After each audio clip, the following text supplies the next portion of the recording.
Seigneur, merci pour tout ce qu'on a déjà entendu. Merci pour ta présence. Merci de remplir ma bouche, d'ouvrir nos yeux, nos oreilles, nos cœurs en particulier, et que ce soit une nourriture pour nos âmes.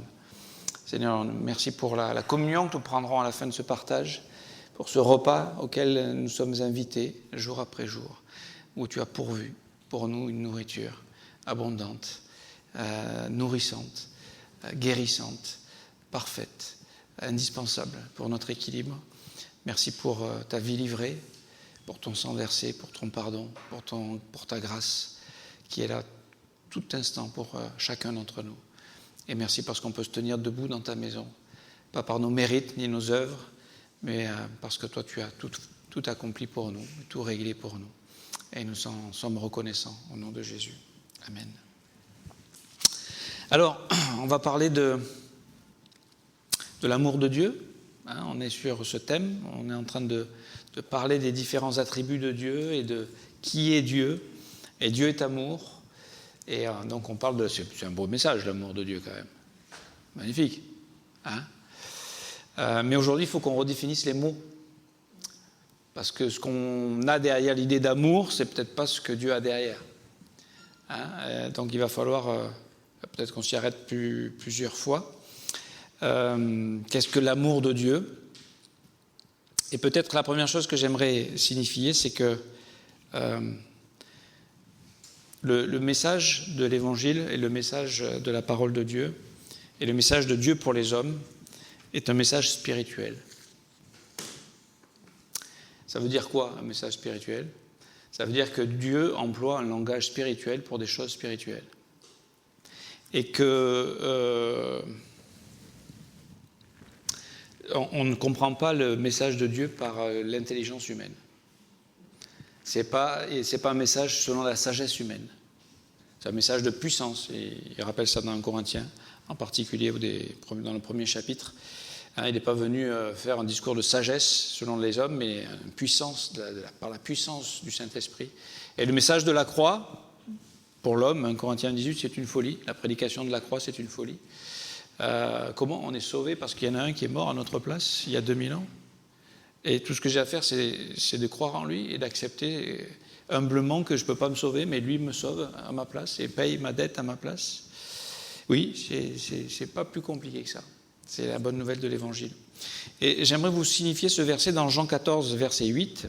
Et je vous encourage à prendre les références, à noter. Il y a beaucoup de versets, mais je ne pourrais pas tous les lire ce matin. Mais dans Jean 14, 8, il y a Philippe.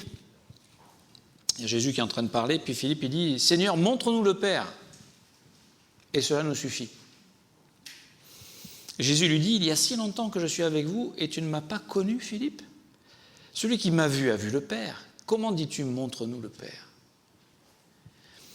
En fait, on peut être assis dans l'assemblée, on peut être assis, on peut voir, on peut entendre des témoignages, on peut voir des miracles, des vies transformées, et en fait ne pas voir. Ne pas voir parce que c'est spirituel et que ça demande le Saint-Esprit pour comprendre les choses de Dieu. Dieu est tellement plus grand que nous.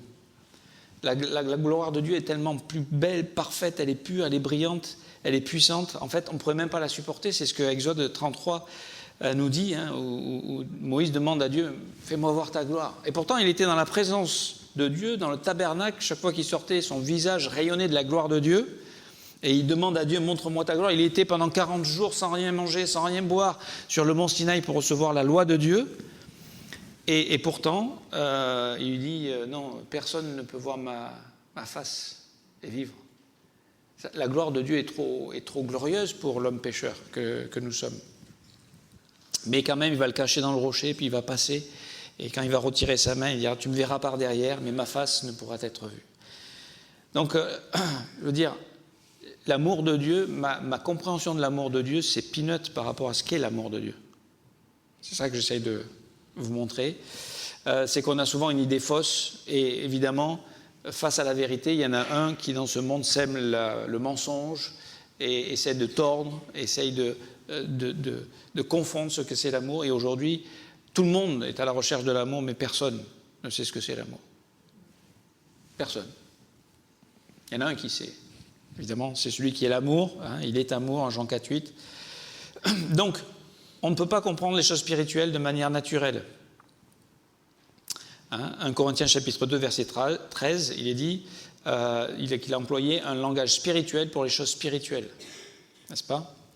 Et Dieu nous a révélé des choses par son esprit, des choses extraordinaires. Verset 9 de 1 Corinthiens 2. Ce sont des choses que l'œil n'a point vues, que l'oreille n'a point entendues, qui ne sont point montées au cœur de l'homme, des choses que Dieu a préparées pour ceux qui l'aiment.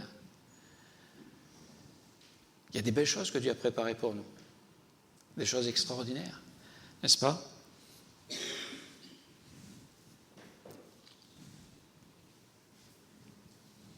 Donc on a besoin de l'aide du Saint-Esprit et merci Seigneur.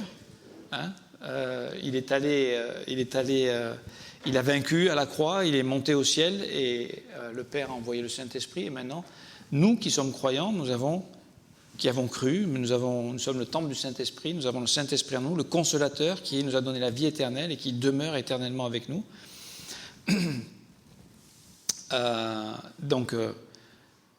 Ma prière, en fait, c'est celle de Paul, il y a 2000 ans, aux Éphésiens.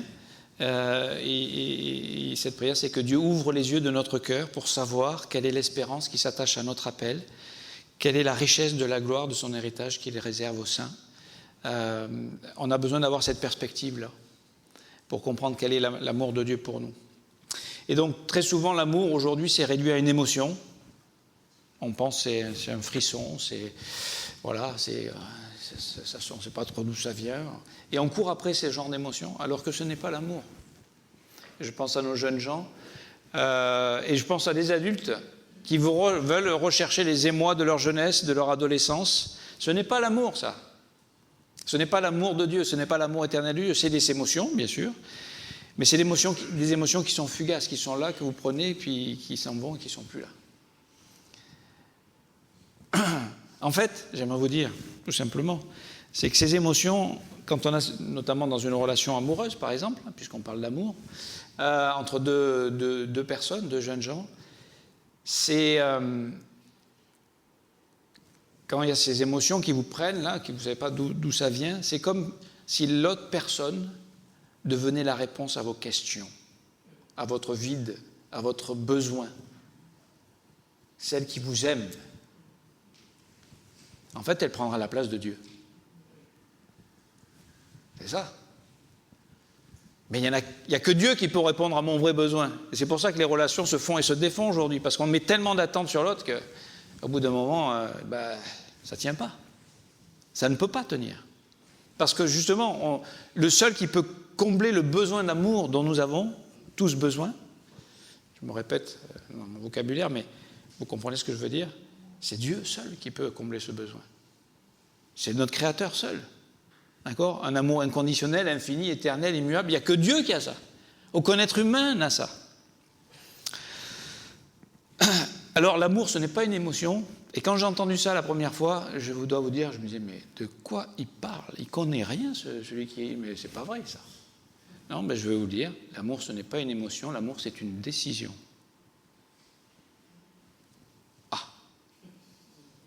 Alors, pasteur, ne me dis pas ça quand même. Si, l'amour, c'est une décision. Et c'est ce que Dieu a choisi de faire. Il a décidé de nous aimer, parce qu'il est l'amour. Ça vient de lui. C'est lui qui a décidé. Deutéronome chapitre 7, versets 6 à 8. Verset 7, ce n'est point parce que vous surpassez en nombre tous les peuples que l'Éternel s'est attaché à vous et qu'il vous a choisi. Ce n'est pas parce qu'on est beau, gentil, sympathique, formidable, qu'on a des talents, qu'on peut faire des claquettes que Dieu nous a choisis. Il nous a dit « je t'aime ». Ça, c'est le monde, ça, c'est l'amour du monde.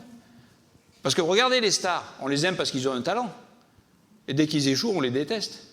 Regardez les footballeurs, le gardien de but, il a arrêté 3 beaux tirs, c'est la star.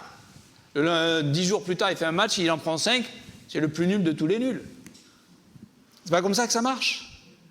C'est comme ça que marchent les relations. Mais l'amour de Dieu ne dépend pas de notre performance. Merci Seigneur. Il ne dépend pas de notre performance, ou de nos talents, ou de nos capacités. D'abord, on ne peut pas comparer Dieu et nous, on a déjà expliqué. Je veux dire, qu'est-ce qu'on pourrait apporter à Dieu, franchement ? Qu'est-ce que tu pourrais apporter à Dieu qui manquerait à Dieu ? Tiens. Il a besoin de quelque chose ? Non, on ne peut rien apporter à Dieu. peut-être un cœur reconnaissant, un cœur qui humblement accepte son amour et répond de ce même amour, répond à cet amour par le même amour. Et c'est pour ça que c'est tellement important de comprendre ce dont on est en train de parler. Donc, ce que je suis en train de vous dire, ça s'oppose à ce que ce monde nous dit, à ce que vous voyez à la télé, à ce que vous voyez dans les films, ce que vous entendez dans les chants. C'est pas la même chose. Donc, n'attendez pas de trouver l'amour de Dieu comme vous l'attendez dans ce monde. Ça n'a rien à voir. Et pourtant, l'amour de Dieu, c'est le plus grand trésor que l'homme puisse découvrir. Le seul qui puisse combler son besoin véritable le plus profond.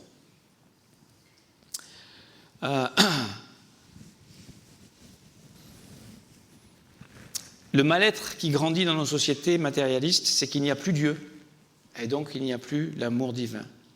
Il a été remplacé par des contrefaçons qui semblent satisfaire sur l'instant la chair, mais qui finissent par détruire toutes les relations.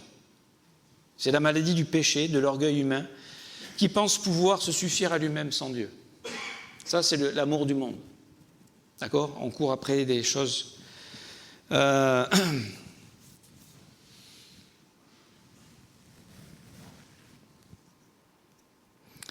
C'est l'amour de Dieu seul c'est la vérité, la grâce, l'amour de Dieu seul qui peut nous combler, nous transformer et nous apporter la vie.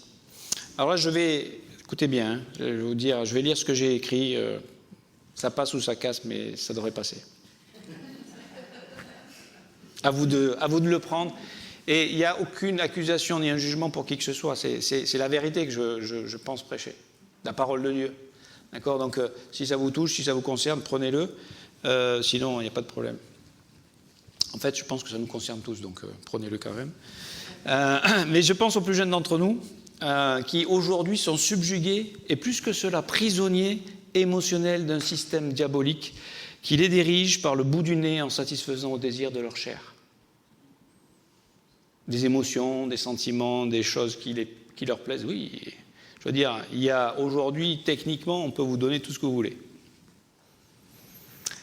Quand je dis nos jeunes, ce piège nous concerne tous en fait. Mais eux plus encore que nous, car ils sont biberonnés au système depuis leur naissance. J'écoutais dernièrement une conférence d'un pédiatre, j'ai oublié son nom, Aldo, hein ? Naouri, c'est ça, Aldo Naouri. Je ne suis pas d'accord sur tout, mais il y a quelques points qui m'ont quand même interpellé. Et il disait qu'aujourd'hui, comme on ne sait pas dire non dès la toute petite enfance, hein, à un bébé, quoi, on ne sait pas lui dire non, eh bien, il faut toujours tout de suite satisfaire le besoin, tout de suite satisfaire la demande, tout de suite satisfaire. Il ne faut pas qu'il pleure. D'accord ? Quand il y a un problème, on lui explique, on lui fait la théorie, on lui donne une définition de 3 pages pour lui expliquer, mon chéri, il ne faut pas que tu fasses ça. Je veux dire, il n'a pas la capacité de comprendre. Et ça fait des enfants rois aujourd'hui. Alors, ça, c'est l'extrême. Ça, c'est ce qu'on voit, c'est le pic de l'iceberg qu'on peut voir avec nos yeux. Hein, ces enfants qui sont incontrôlables par des parents qui n'ont pas su, à un moment, savoir dire non. Hein. Mais aujourd'hui, je dirais que l'iceberg, ce qu'on voit, c'est rien comparé à ce qu'il y a dessous. Mais on est tous insatiables. Et mon propos est ceci, c'est que l'insatiabilité des besoins de notre être naturel est satisfaite par des écrans, des jeux, des divertissements, des moyens de toutes sortes pour combler le vide d'une vie sans l'amour de Dieu. Et on est biberonnés à ça, tous. Moi aussi. Et on se fait voler de connaître l'amour de Dieu. On est prisonnier dans un système. Voilà. On recherche l'émotion, la jouissance de l'instant, que seul procure la jouissance du péché. Ce processus rend les gens malades, de plus en plus malades. Regardez, faites.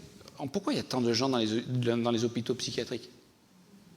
Ne vous posez pas la question ? Il y a toujours eu des problèmes. D'accord ? L'homme est malade. Mais aujourd'hui, c'est pléthore. On ne sait plus où les mettre, tellement il y en a, n'est-ce pas ? Et on ne sait pas quoi faire de toutes ces personnes. Alors si, on leur donne des cachets pour plus qu'ils pensent. Ça, ils sont dans une prison chimique, quelque part. Parce que ce constat que je vous dis, là, c'est pas moi qui le dis, c'est le monde qui le fait. C'est le monde qui le fait. On vit dans un monde de relations brisées, des familles divisées, des enfants abandonnés. C'est vrai dans la famille qu'on doit trouver l'amour. Mais la famille, on est en train de la redéfinir, il n'y a plus de famille. On pourrait faire des statistiques pour savoir combien d'enfants aujourd'hui, vous allez au lycée, combien d'enfants. Vous allez dans une classe du lycée, on pourrait demander à nos lycéens, là, combien de vos parents ont encore les deux parents ensemble? Combien de jeunes ont encore les deux parents ensemble? Eh bien, vous allez compter sur les doigts de la main, dans un lycée de 1600 élèves. Alors, qu'est-ce qu'il faut faire? Qu'est-ce qu'on peut faire? J'aimerais vous dire que le mal, soyons honnêtes, hein, on parle direct et franc, le mal, il est grave et il est profond. Et il ne suffit pas d'une petite vitamine, une cure de vitamines, des tisanes, et, voilà, des pommades. Ça marche ces choses, hein, je suis plutôt pour cette médecine-là que celle dont on nous propose, mais je veux dire, c'est pas juste, tu as un cancer, et c'est pas juste dire, bon, je vais mieux dormir, essayer de mieux manger, ça doit y faire d'ailleurs, je pense, mais c'est pas ça il y a un problème quand même. D'accord? Est-ce que vous êtes toujours avec moi, vous me suivez là? D'accord? Ça, vous comprenez là où on va? Vous êtes acquiescés, d'accord? En fait, je vais vous dire ce qu'il vous faut. Et je ne suis pas pour ça naturellement, mais dans la vie de tous les jours quand on va voir le médecin, mais il nous faut un antibiotique très puissant. Qui détruit ce mal en nous, qui nous dévore et nous retient prisonniers loin de la vie avec un grand V. Alors, évidemment, il ne s'agit pas d'un antibiotique humain. N'allez pas voir votre médecin. Je voudrais un antibiotique pour connaître l'amour de Dieu. Non, non. En fait, cette solution et cet antibiotique, il vient d'en haut. Et heureusement, Dieu ne nous a pas laissés sans solution. Éphésiens chapitre 2, verset 4. Mais Dieu, qui est riche en miséricorde à cause du grand amour dont il nous a aimés, nous qui étions morts par nos offenses, nous a rendus à la vie avec Christ. Il nous a ressuscités ensemble et nous a fait asseoir ensemble dans les lieux célestes en Jésus-Christ, afin de montrer dans les siècles à venir l'infinie richesse de sa grâce par sa bonté envers nous en Jésus-Christ. Ça, c'est l'amour de Dieu. On était morts, on était perdus, on était séparés de Dieu, et lui, il nous a apporté la vie. Comment il a fait? D'abord, il nous a démontré son amour inconditionnel, par une alliance inconditionnelle aussi. Il nous a ouvert le chemin de la vie éternelle, la vie Zoé. En grec, il y a deux mots pour la vie bios, antibiostique. Hein, c'est cette vie bios qui doit mourir pour que la vie Zoé prenne la place. C'est ça notre antibiotique. Vous suivez là? Vous êtes avec moi? C'est la vie de résurrection à laquelle Dieu nous invite. C'est la vie d'une intime communion par le Saint-Esprit avec la Trinité. Cet antibiotique, il est puissant, il est efficace. Il nous offre en fait une nouvelle vie au prix de l'ancienne. Une nouvelle vie au prix de l'ancienne. Une nouvelle vie au prix de l'ancienne. Et très souvent, beaucoup de chrétiens vivent la vie chrétienne encore dans l'ancienne. Et ils se demandent où est l'amour de Dieu.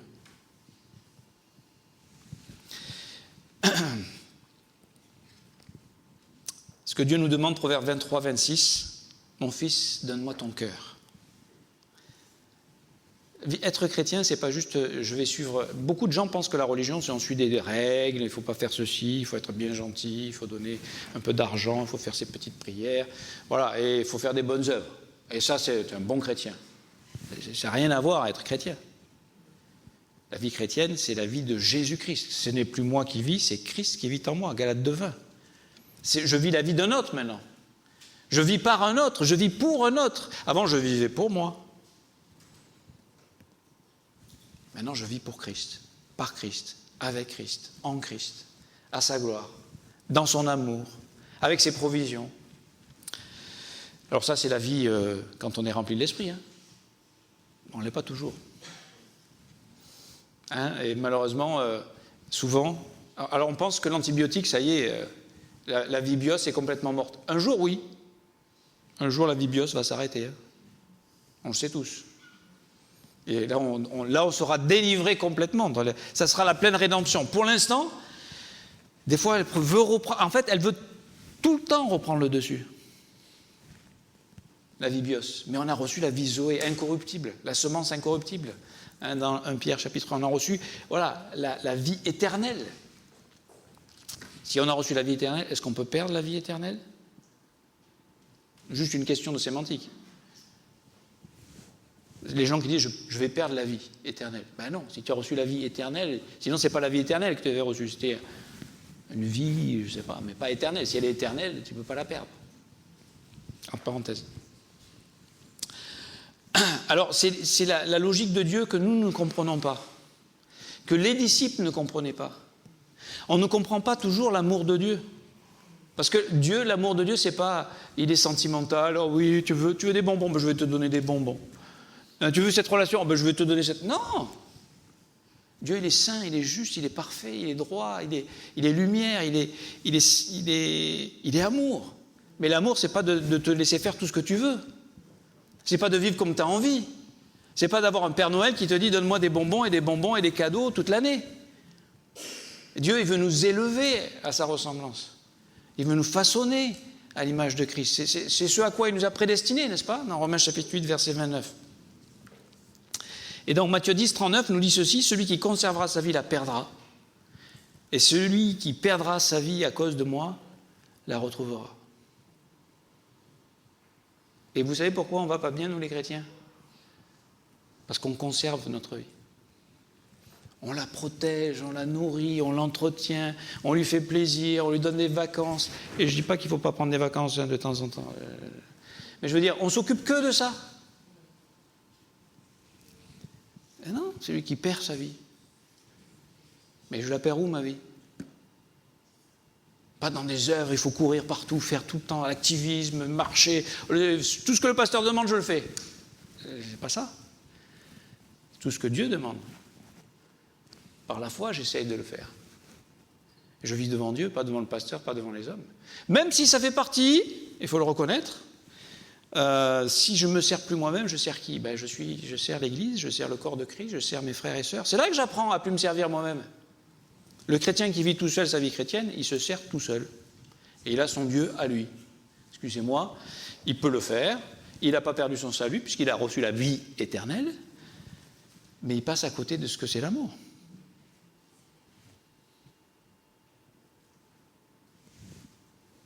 Il passe à côté de ce que c'est l'amour du corps de Christ. La joie qu'on avait hier d'être ensemble, de bricoler ensemble, de passer ce moment ensemble, de manger ensemble, de rire ensemble, enfin, juste, voilà, parce qu'on n'était pas en train de se servir nous. On n'était pas en train de se servir pour une gloire, on va parler de nous, on a fait les plus beaux, oui c'est très beau, mais je veux dire, on servait Dieu et on priait que cette petite chose qu'on fait, ça va bénir d'autres. Ça va permettre à d'autres de réaliser qu'il y a un Dieu qui les aime. Il y a un Dieu qui pense à eux. Il y a d'autres gens qui sont prêts à donner leur vie pour eux. Donc, l'antibiotique de Dieu nous permet de tuer la vie bios, la vie naturelle, pour saisir la vie zoé, la vie de Christ, celle qui nous émerveille et nous comble de sa présence et de son amour. Le temps me manque, donc je vais...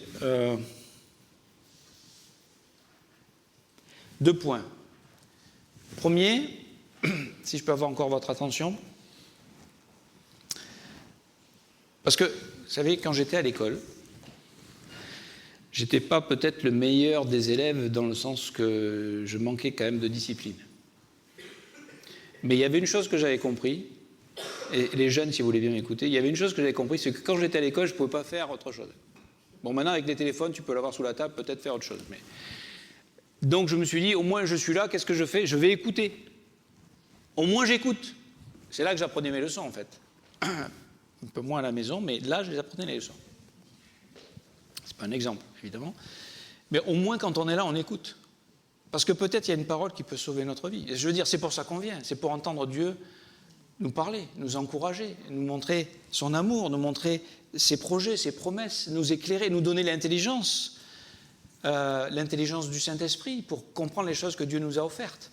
Sinon, on vit toujours avec notre naturel, nos pensées, nos raisonnements, notre logique, nos circonstances, nos émotions, nos problèmes, nos faiblesses, et on court après ce dont je viens vous parler, ces choses qui essayent de nous combler et nous satisfaire parce qu'on a besoin.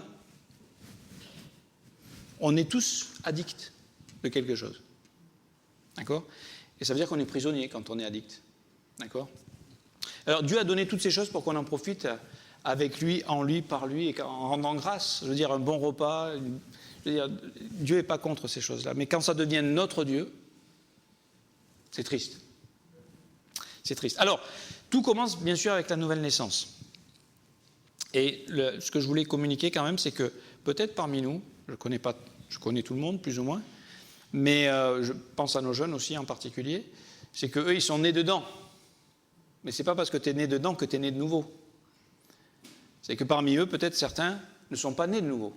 Donc, ils n'ont pas le Saint-Esprit pour comprendre les choses de Dieu. Hein? Et ce qu'on souhaite, c'est que toutes les activités avec Pasteur François et son équipe, c'est de les amener à réaliser leurs besoins et à comprendre qu'ils ont besoin de Jésus et d'apprendre à marcher devant Dieu, avec Dieu, pour Dieu.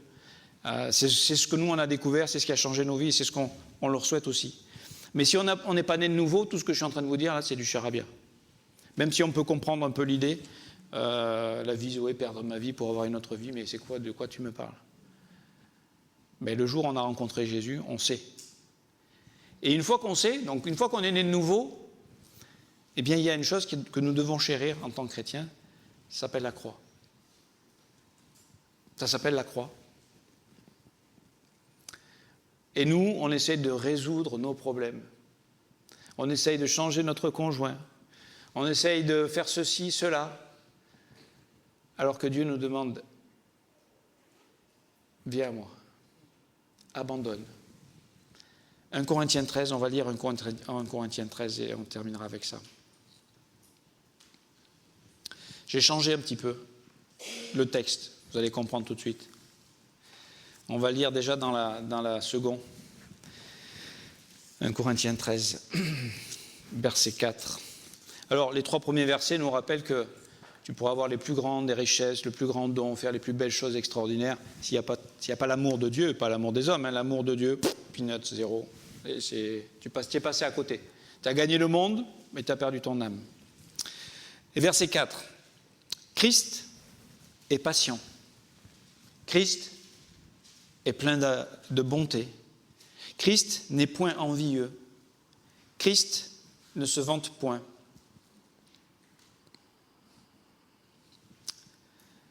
Christ ne s'enfle point d'orgueil. Christ ne fait rien de malhonnête. Christ ne cherche pas son intérêt. Christ ne s'irrite point. Christ ne soupçonne point le mal. C'est l'amour à chaque fois, ou la charité. Christ ne se réjouit point de l'injustice, mais Christ se réjouit de la vérité. Christ excuse tout, Christ croit tout, Christ espère tout, Christ supporte tout, Christ ne périt jamais. L'amour, c'est Christ. Et l'amour, ici, vous voyez des émotions, vous, là? Pas les émotions qu'on a, on pense que c'est l'amour, il n'y a rien de tout ça. L'amour, c'est de ne pas faire certaines choses et d'en faire d'autres. Intéressant, non? Par exemple, l'amour est patient. Mais j'aimerais vous dire qu'on pourrait remplacer le texte et l'écrire de façon positive et d'une façon négative quand c'est positif. Mais quand il est dit que l'amour est patient, moi j'aimerais vous dire que la chair n'est pas patiente. D'accord? Elle manque de patience. Elle veut changer les autres, les circonstances. Ma chair cherche des solutions qui l'arrangent au lieu d'être patiente. Au lieu d'aimer les gens tels qu'ils sont et de faire confiance à Dieu pour qu'il intervienne, pour qu'il guérisse, pour qu'il fasse grandir. Et qu'il utilise toutes ces choses pour nous faire aussi grandir spirituellement. L'amour, c'est patient. Aujourd'hui, 2 jeunes gens qui se rencontrent, qui peut-être ont des sentiments l'un pour l'autre, est-ce qu'ils vont user de patience et attendre d'être mariés pour expérimenter la bénédiction de la sexualité? Parce que c'est une bénédiction, la sexualité que Dieu a donnée. Elle est dévoyée complètement aujourd'hui. Alors, évidemment, ce qu'on en a fait, les gens sont malades. Il paraît que les gens ils font de moins en moins l'amour en ce moment. Vous savez pourquoi? Parce qu'ils sont malades. Parce qu'ils ont été biberonnés à la pornographie. C'est ça l'amour? Non. Quand c'est dans la pureté, quand c'est dans l'engagement d'abord, quand c'est dans la patience, quand on a attendu, quand on a cru Dieu, quand on a fait confiance à Dieu, et que c'est dans le cadre du mariage, l'amour c'est beau, c'est pur, c'est de Dieu. Et c'est pour notre plaisir. Mais on a tout dévoyé aujourd'hui, le diable a tout sali. Et les gens sont malades. Ce que je vous dis, c'est la réalité. Regardez autour de vous, c'est comme ça que ça marche. Mais pourquoi ça? Parce qu'il manque Christ. Et être chrétien, c'est pas juste dire « Ah ben moi je vais à l'église comme ça avec ma chair et ma chair à côté de moi, on va pouvoir s'entendre. » Non, c'est en Christ qu'on peut s'aimer. C'est par Christ qu'on peut s'aimer. C'est parce qu'il y a Christ entre nous. C'est parce que je suis déjà comblé que je n'ai pas besoin de te changer. Et je n'ai pas besoin d'attendre de toi. Mais que je ne suis pas là pour prendre, mais pour te donner. C'est ça l'amour. C'est pas de prendre. L'amour, c'est de donner sa vie pour ceux qu'on aime. C'est l'amour de Jésus, ça. Alors l'amour de ce monde, c'est prendre la beauté, prendre la pureté, prendre... voilà. En fait, c'est ce qui est dit après. L'amour n'est pas... Christ n'est pas envieux, ou l'amour n'est pas envieux. Mais aujourd'hui, l'amour de ce monde, c'est la convoitise, à fond. C'est la sensualité, à fond. C'est je veux ta jeunesse, je veux ta beauté, je veux, pour moi. Mais c'est pas l'amour, ça. Et je dis pas qu'il n'y a pas des émotions. C'est la jouissance du péché pour un temps. Mais c'est ça et c'est fini. Et le diable garde les gens prisonniers de ça. Donc, il y aurait beaucoup de choses encore à dire, et on y reviendra certainement. Mais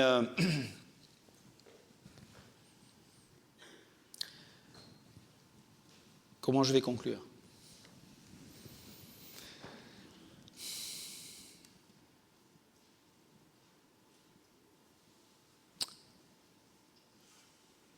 L'amour dont vous avez besoin se trouve en Christ.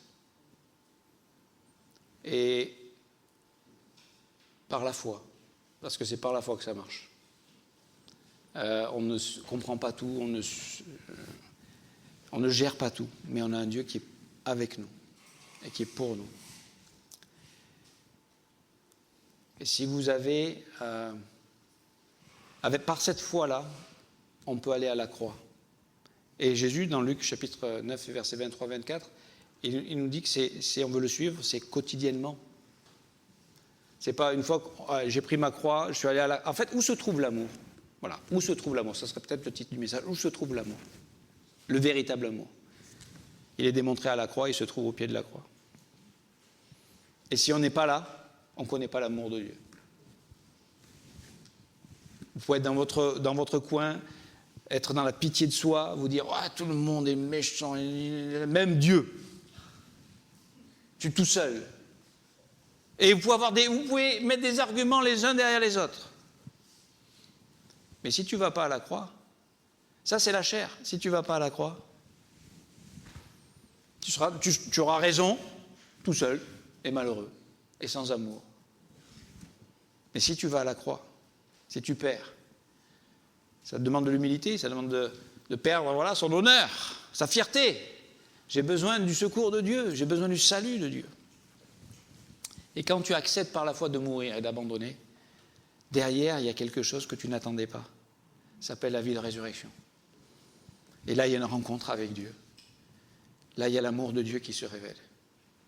Et là, tu as expérimenté que la croix, ce n'est pas notre ennemi. La croix, c'est notre ami. C'est là que Dieu nous rencontre. Il ne va pas venir pouponner ta chair, Dieu. Ce n'est pas l'amour de Dieu. Et tu dis, viens, suis-moi. C'est pas... Et nous, on dit, Jésus, tiens, si tu veux me suivre, et puis pour voir. Non, non, c'est lui qui dit, viens, toi, viens, Pierre, toi, viens et suis-moi. Et comment on va suivre Jésus et comment on va découvrir l'amour de Dieu? Il faut renoncer. Et ce que je vous dis, je me le dis à moi. Il y a des tas de choses, maintenant je sais. Renoncer, c'est dur. Mais on renonce par la foi. Et vous savez quoi?